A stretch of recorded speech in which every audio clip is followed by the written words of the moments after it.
தமிழ்நாட்டு தமிழர்கள் முதல் உலகத் தமிழர்கள் வரை அனைவருக்கும் அன்பு வணக்கம்.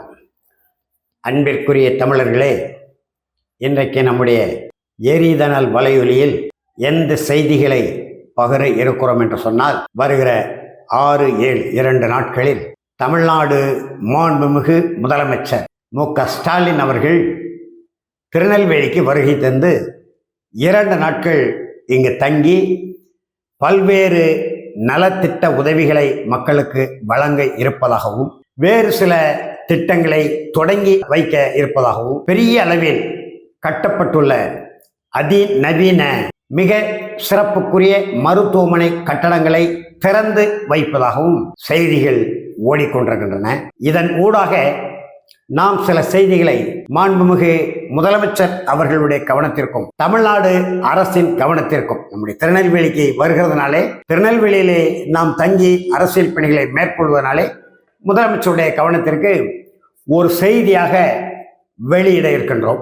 அதிலே முதல் கோரிக்கை, தமிழ்நாட்டிலே கடந்த ஜனவரி 1 குமரிமுனையிலே அவருடைய தந்தையார் 2000 ஆண்டு ஜனவரி 1 திறந்த நம்முடைய அறிவுலக பேராசான் திருவள்ளுவர் சிலையின் வெள்ளி விழா ஆண்டின் போது பேசியதான் நம்முடைய மாண்பு முதலமைச்சர், என்னுடைய எஞ்சிய காலத்தை, அதாவது வாழ்நாள் காலத்தை தமிழ் மொழிக்கும் தமிழர்களுக்கும் பாடுபடுவேன் என்று சொல்லியிருக்கிறார். அண்மையிலே ஜனவரி 25 மொழிப்போர் ஈகியர் நாள் வீரவணக்க கூட்டத்திலும் தமிழ் மொழி உயர்வுக்காக பேசியிருக்கிறார். அதே போல இரும்பு நாகரிகம் என்று மிகப்பெரிய செய்தி, 5300 ஆண்டுகளுக்கு முன்பே இரும்பை பயன்படுத்தி கருவிகளை உருவாக்குகிற ஆற்றல் வாய்ந்த இனம் தமிழ் இனம் என்று பேசியிருக்கிறார். கேட்பதற்கும் ஊடகங்களை பார்ப்பதற்கும் நாளிதழ்களை படிப்பதற்கும் ஒவ்வொரு தமிழருக்கும் மகிழ்ச்சியாகத்தான் இருக்கும். ஆனால் ஒரு பொருளை எடுத்துக்கொள்ளும், தமிழ் ஆட்சி மொழி சட்டம் 1956 ஏற்கனவே நம்ம பதிவு பண்ணியிருக்கிறோம். பெருந்தலைவர் காமராஜர் அவர்கள் முதலமைச்சராக இருக்கிற பொழுது அன்றைய கல்வி அமைச்சர் மறைந்த சி. சுப்பிரமணியம் அவர்களால் தமிழ்நாடு சட்டப்பேரவையில் முன்மொழியப்பட்டு நிறைவேற்றப்பட்டது. எல்லோரும் அன்னை தமிழ் வாழ்க என்று எழுந்து நின்று சட்டமன்றத்திலே முழக்கம் எழுப்பினார்கள்.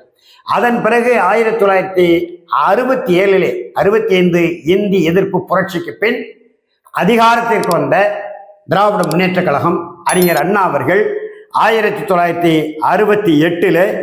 23/1/1968 ஆட்சி மொழி சட்ட திருத்தம்னு ஒரு திருத்தத்தை கொண்டு வந்தார். அந்த திருத்தம் தான் பின்னால் தமிழ் வழி கல்விக்கு மிக ஆழமான குழியை தோண்டுவதாக அமைந்து விட்டது. எப்படி என்று சொன்னால், பாகம் 1 என்று ஒரு பாகம் தாய்மொழி அல்லது இந்திய மொழிகளில் ஒன்று, பாகம் 2 சிறப்பு தமிழ் கட்டாயம் இந்தி என்று இருந்தது, பாகம் 3 இந்திய மொழிகளில் ஏதாவது ஒன்று அல்லது ஆங்கிலம் என்று 3 பாகங்கள் இருந்தது. அதைத்தான் அரசு பள்ளிகளில் சிறப்பு தமிழ் கட்டாயம் அல்லது இந்தி என்றிருந்த சொற்றொடரை இந்தியை நீக்குகிறோம் என்ற பெயரில் தமிழையும் சேர்த்து நீக்கியதனுடைய விளைவு கல்வித்துறை அரசாணை 105 24/1/1968 தமிழ் கட்டாயம் என்பதை இந்தியை நீக்குகிறோம் என்று சொல்லி அந்த பாகம் 2 இருந்த அந்த சொற்றொடையை நீக்கியதனுடைய விளைவுதான் அடுத்த 10 ஆண்டுகளிலே எங்கு பார்த்தால் நீக்கமர நிறைந்தது ஆங்கில கல்வி வணிக கூடங்கள். தமிழையே படிக்காமல் ஒருவன் தமிழ்நாட்டு அரசியல கல்வி கற்று தமிழ்நாட்டு அரசு பணிக்கு போய்விட முடியும் என்கின்ற நிலை இருந்தது. பிறகு 1995 தொடங்கி 2000 வரைக்கும் தமிழ் சான்றோர் பேரவை முன்னெடுத்த மிகப்பெரிய தமிழ் வழி கல்வி போராட்டம் சில உரிமைகளை உறுதிப்படுத்துவது போல ஒரு பாடமாவது தமிழை கட்டாயம் படிக்க வேண்டும் என்கின்ற ஒரு அரசாணையை தமிழ்நாடு அரசு வெளியிட்டது.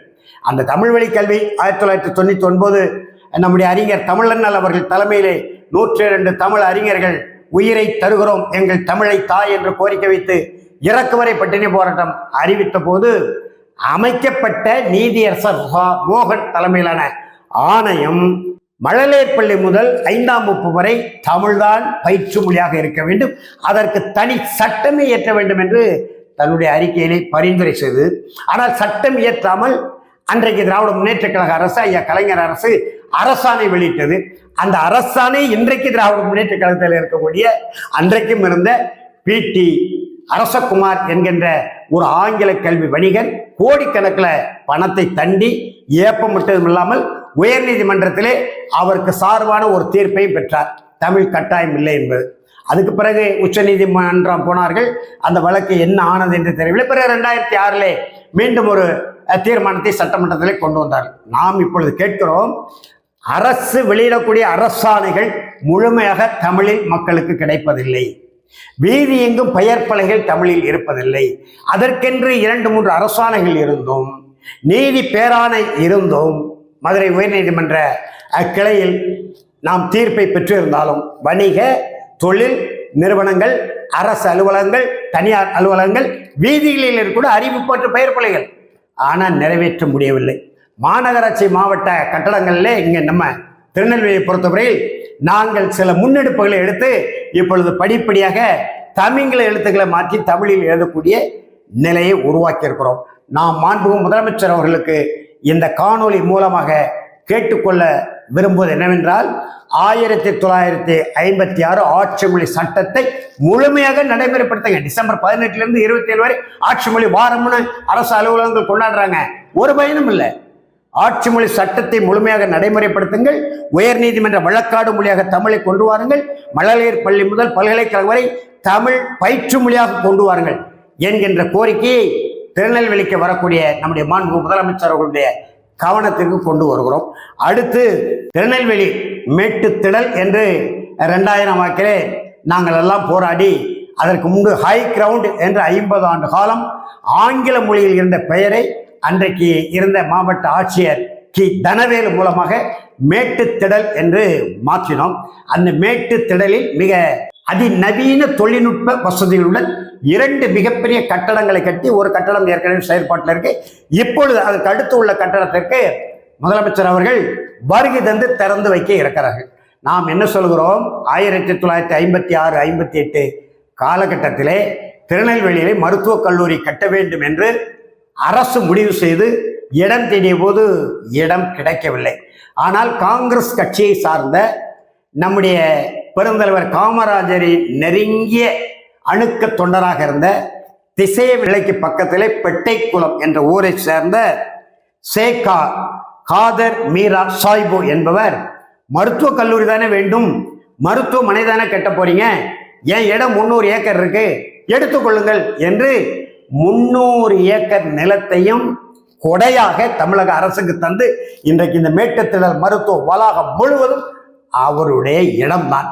அதற்கு அடுத்து வந்தவர் ஒருவர் மகராஜ பிள்ளை என்பவர் நகர்மன்ற தலைவராக இருந்து பக்கத்தில் இருந்த அவருடைய இடத்தையெல்லாம் புஞ்சை காட்டெல்லாம் வீட்டடி மனைகளாக நகர்மன்றத்திலே கொண்டு வந்து வீட்டடி மனைகளாக கொண்டு வந்து கோடிக்கணக்கில் விற்று மகாராஜ நகர் என்றும் அவர் அந்த நகருக்கு பெயர் வைத்து விட்டார். அவருடைய பிறங்கிடையில் அவருக்கு ஒரு சிலையையும் இந்த மகாராஜ நகர், அதாவது மேட்டுத்திடல் மருத்துவமனையினுடைய சாலையில் 4 சாலையில் சந்திக்கக்கூடிய அந்த வட்டகத்தில் அவருடைய சிலையை வைத்து விட்டார்கள்.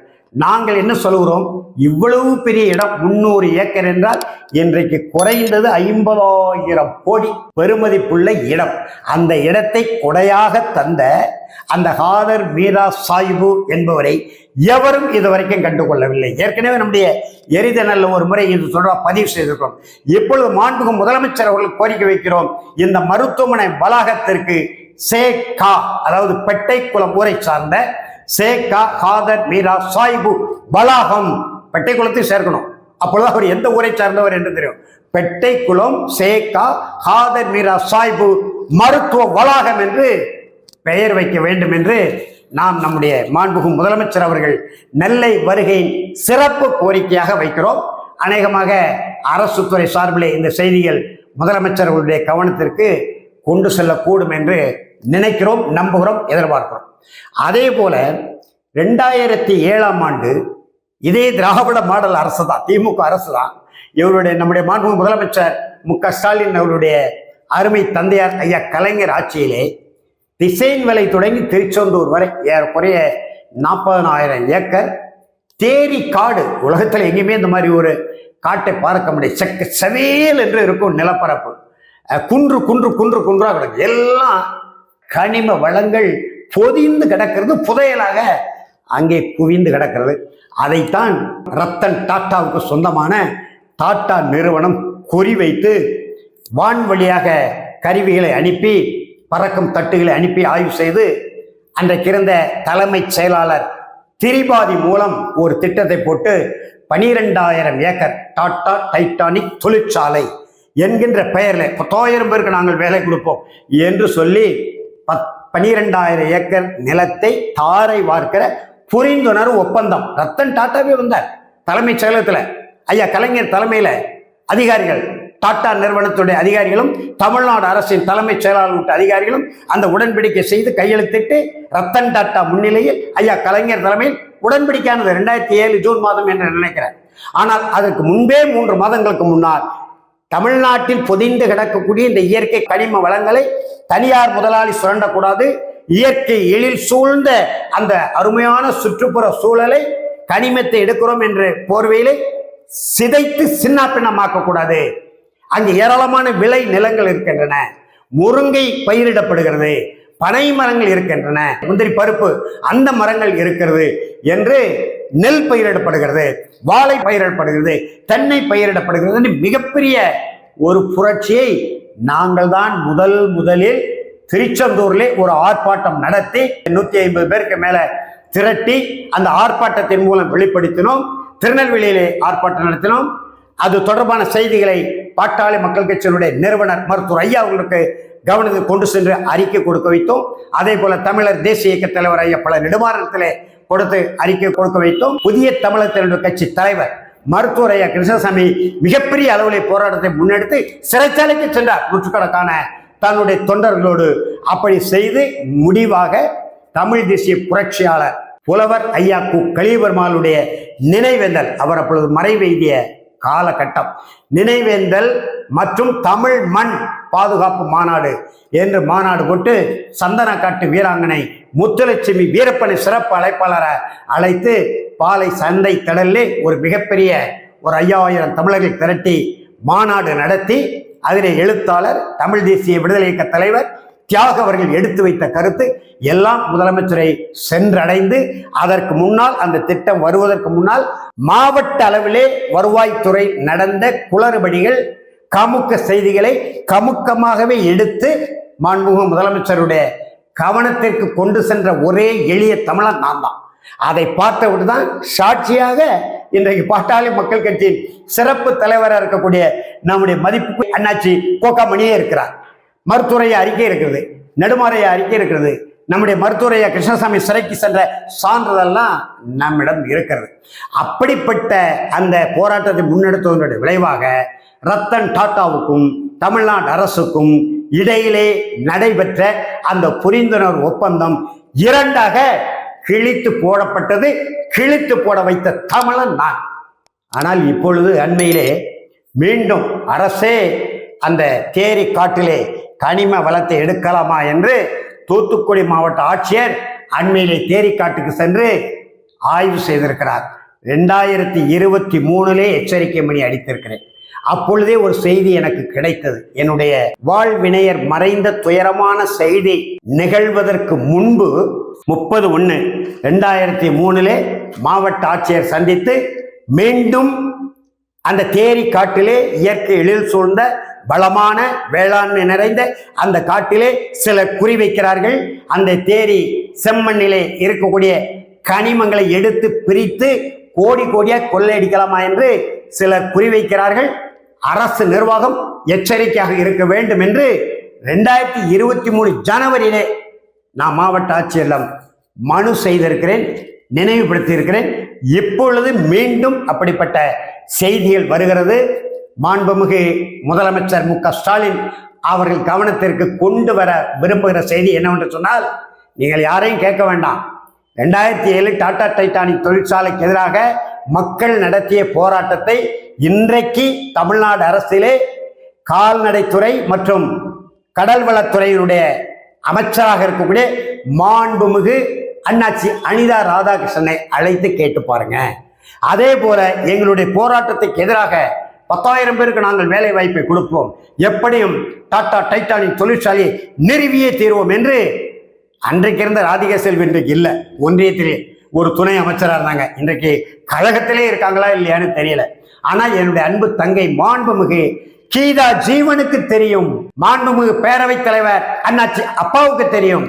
ஆக மாண்புமிகு முதலமைச்சர் அவர்கள் இந்த திசையன்மலை முதல் திருச்செந்தூர் வரை திருநெல்வேலி தூத்துக்குடி மாவட்டங்களில் கிடக்கக்கூடிய இந்த தேரி காட்டை சீரழிக்கிற திட்டம் எதுவானாலும் அது தொடர்பான முழுமையான தகவல்களை மாண்புமிகு பேரவைத் தலைவர் அண்ணாச்சி அப்பாவு அவர்களையும் மாண்புமிகு சமூக நலத்துறை அமைச்சர் அன்பு தங்கை கீதா ஜீவன் அவர்களிடத்திலும் மாண்புமிகு கால்நடைத்துறை கடல்வளத்துறை அமைச்சர் அண்ணாச்சி அனிதா ராதாகிருஷ்ணன் அவர்களையும் அழைத்து பேசி ஏறக்குறைய ஒரு 2 மணி நேரமாவது முழுமையான தகவல்களை நீங்கள் கேட்டால் தான் உங்களுக்கு புரியும். ஆவணங்களையும் அரசு அதிகாரிகள் எடுத்து தருவார்கள். தேவையான நானே உங்களுக்கு கொடுப்பேன். கேட்டு ஒரு நல்ல முடிவுக்கு வர வேண்டும்.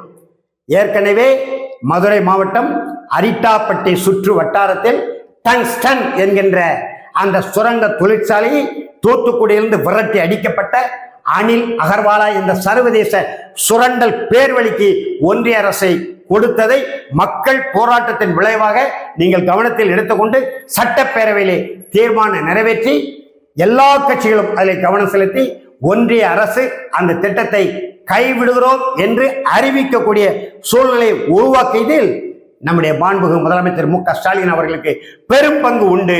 அந்த அடிப்படையிலே இந்த தேரி காடு என்று சொல்லக்கூடிய இந்த கனிமவள சுரங்க திட்டம் வறுமையானால் அதை நீங்கள் எந்த வகையிலும் ஏற்றுக்கொண்டு ஒப்புதல் அளிக்க கூடாது.